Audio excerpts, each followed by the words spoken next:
آپ کے لیے جب رشوت کا راستہ کھولا جاتا ہے اور مجرم اپنے آپ کو قانون کی گرفت سے بچانے کے لیے ضمیر خریدنے کی کوشش کرتا ہے تو وہ ایک سخت امتحان ہوتا ہے۔ اس وقت اس مقام پہ کھڑا رہنا اور اپنے ضمیر کا سودا نہ ہونے دینا، یہ وہ سرخروئی ہے اور یہ وہ کامیابی ہے کہ جو آپ کو میٹھی نیند بھی دے گی، آپ کو قرار باطن بھی نصیب کرے گی، اور سب سے بڑی بات قیامت کے دن حضور کی شفاعت بھی نصیب فرمائے۔ میں اور آپ جو لکھا ہوا رزق ہے وہ پاتے ہیں۔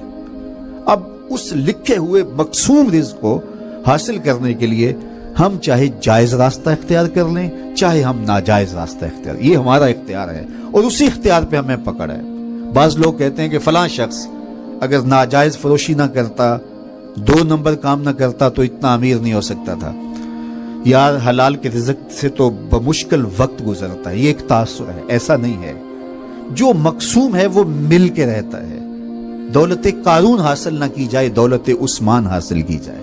جو قسمت میں لکھا ہے وہ ہر صورت ملتا ہے اور وہ ملے گا، وہ ہماری قسمت میں لکھ دیا گیا ہے۔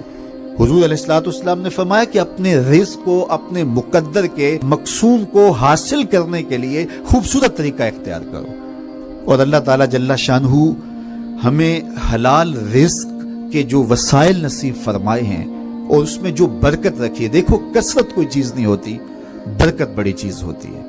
تو عمومی طور پہ آج کی اس دنیا کے اندر چونکہ یہ مسئلہ کسی ایک طبقے کا نہیں ہے، یہ دوڑے لگ گئی ہے۔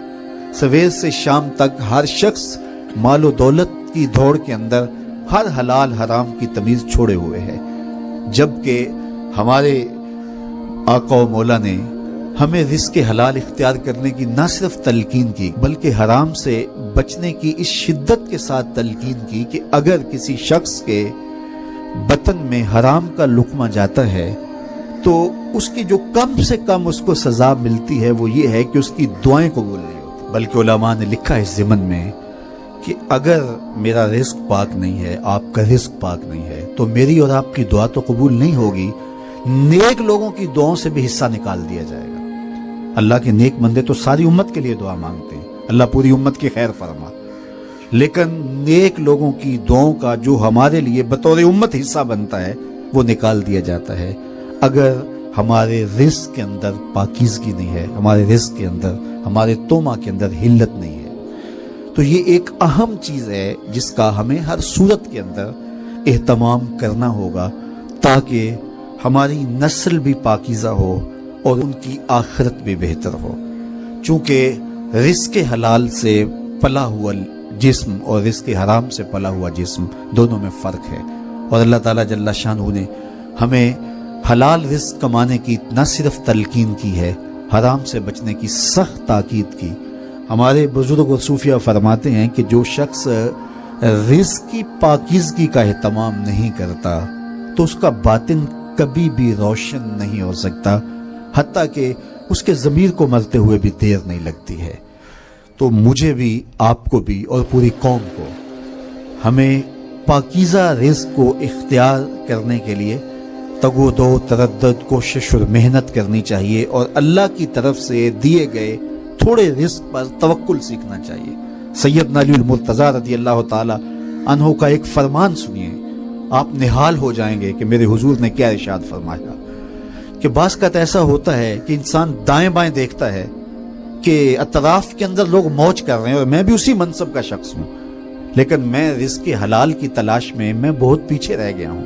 تو سنیے اس کا کتنا بڑا وعدہ میرے حضور نے دیا، جو اللہ کے دیے گئے تھوڑے رزق پہ راضی ہو گیا، اللہ قیامت کے دن اس کے تھوڑے عملوں پہ راضی ہو جائے۔ جب آپ افسر بنے تو آپ جن دنوں میں پڑھتے تھے، جن دنوں میں تیاری کرتے تھے امتحانات کی، تو دن رات ایک تھا، شادیاں بھی چھوڑ دیتے تھے، خوشیاں بھی چھوڑ دیتے تھے، نیند بھی پوری نہیں ہوتی تھی، کھانا بھی بعض کا ٹھنڈا ہو جاتا تھا۔ کیوں؟ آپ کی ایک منزل تھی کہ میں اس منزل کو حاصل کرنے کے لیے یہ محنت کر رہا ہوں۔ تو آج آپ کے کندھوں کے اوپر یہ جو پھول لگے ہیں، یہ آپ کا اعزاز ہے، یہ آپ کی تکریم ہے، معاشرہ آپ کو عزت دیتا ہے۔ تو یہ آپ کی اس محنت کا نتیجہ ہے۔ وہ بوائی کے موسم میں آپ نے بیج بوئے تھے، آج اس کی فصل کاٹ رہے ہیں۔ اسی طرح یہ دنیا بوائی کا موسم ہے، سارا آخرت کٹائی کا موسم ہے۔ یہ ساری زندگی ہے کتنی؟ 50 سال، 60 سال، 70 سال کتنی ہوگی؟ یہی زندگی ہے. اور آخرت کا ایک دن 50,000 سال کا ہے. قرآن بتاتا ہے 50 سال کا نہیں، 50-100 سال کا نہیں، 50,000 سال کا ایک دن. اس زندگی کے مقابلے میں اس 60 سال 50 سال کی زندگی کو رکھو، جس میں بڑھاپے کے دھکے بھی ہیں، بچپن کی مدہوشیاں بھی ہیں، تیسرا حصہ سو کے بھی گزارا ہے. 17-18 سال زندگی بنتی ہے. جب موت آتی ہے تو اس وقت بندہ سوچتا ہے یار زندگی تو گزر ہی جانی تھی، لیکن اس وقت ہاتھ ملنے سے کچھ نہیں ہوتا. آج وقت ہے، وقت پر کافی ہے قطرہ بھی آب خوش ہنگام کا. جل گیا جب کھیت برسا می تو پھر کس کام کا.